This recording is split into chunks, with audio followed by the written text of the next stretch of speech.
sejumlah mahasiswa dari Solidaritas Marasem 10 menggelar unjuk rasa mendesak Polri dan TNI untuk menjaga keamanan di Kota Makassar dari teror begal. Tuntutan mahasiswa ini terkait salah satu mahasiswa asal Nrekang yang menjadi korban sadis begal.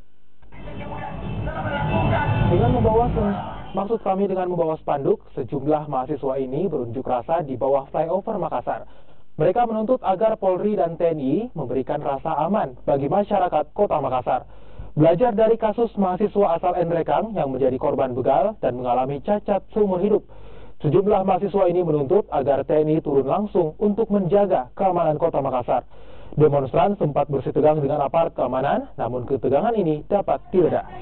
Insiden pembegalan sadis terhadap saudara kami yang notabene hari ini menjadi korban daripada pembegalan sadis kawan-kawanku sekalian. Kawan-kawanku ketahui bahwa orang tua kami mendidik untuk kemudian memberikan kami wadah, memberikan kami fasilitas untuk sekolah di Kota Makassar, kawan-kawanku sekalian. Namun pada hari ini, saudara Imran adalah bukti nyata bahwa aparat kepolisian itu tidak mampu menjaga stabilitas daripada